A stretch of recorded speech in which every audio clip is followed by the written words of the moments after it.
Welcome to the Bookbibuli podcast. And today we are discussing The Hunger Games. The Hunger Games, written by Suzanne Collins, is possibly the first of many dystopian novels which features a feminine protagonist. And to top it, she is Kickass. The story is based in Panem, some 100 years into the future, where North America has been destroyed and divided into 12 districts. The story is told in first person by Katniss Everdeen. Really like her, both in the book and the movies, whose journey makes the entire series. To say it is violence is to say the least. To say it is feral is, however, nothing but the truth. We have Nikita with us today. Welcome aboard, Nikita. Hello everyone. My name is Nikita Chakrabarti. I'm 14 years old. I'm studying in Shikshantar school in 9th grade, and reading is my passion. So what do you think, Nikita, that about Katniss's character? Do you think that Katniss's character changes throughout the series? And what do you think are the moments that changed her the most? I feel like Katniss's character does change quite a bit throughout the series. She becomes more bold and gains confidence in her decisions. I also feel like she starts believing in herself a lot more by the end of the first book, and this was a trait that she did not have during the start of the book. I feel like the moments that changed her were first, obviously, when she lost Rue in her arms, because after that she got this kind of motivation and feist to fight back and not lie low. I also feel like another moment that changed her was when she got nominated for the second time in the Quarter Quell.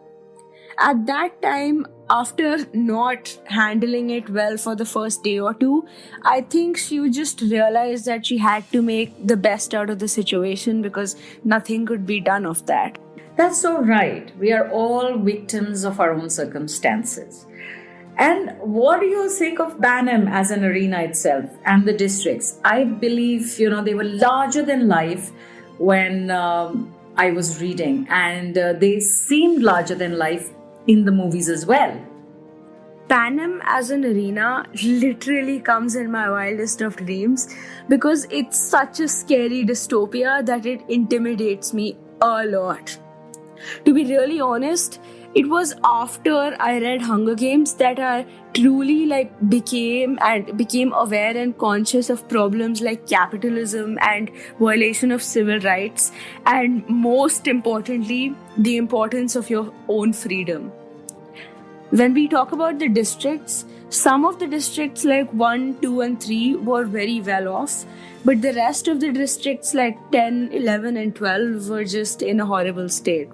Reading about it made me feel sick. What about the games? As suffering and death are being used as entertainment, and it makes the tributes go feral. It kind of resonates with the gladiatorial games that used to be there, during the Roman times. The games are super sadistic and gruesome. It felt so weird to see that death and suffering were being used as entertainment. And I always had this question while and after reading the book, that how could the gamekeepers actually watch it, let alone seek entertainment from it, and still not go insane and mentally unstable? So is Katniss, according to you, a complex character, or does she simply have complex relationships? I feel like Katniss is a fairly simple character.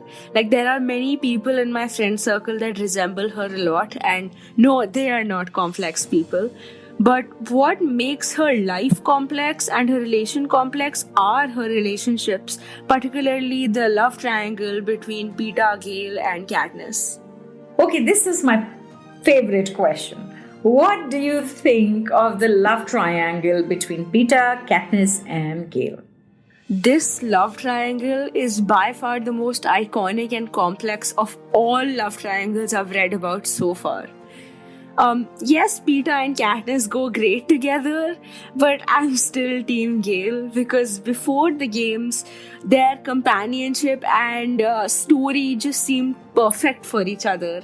And I know a lot of people would disagree with me, but I'm still Team Gale. Like I was saying earlier, we are all victims of our circumstances and our past. Do you think that Hamish's own past shaped him into a better mentor for Katniss and Peter? To a certain extent, Hamish's past did shape him into a better mentor for Katniss and Peter. However, he also was very smart himself and he figured out the games and how to crack them.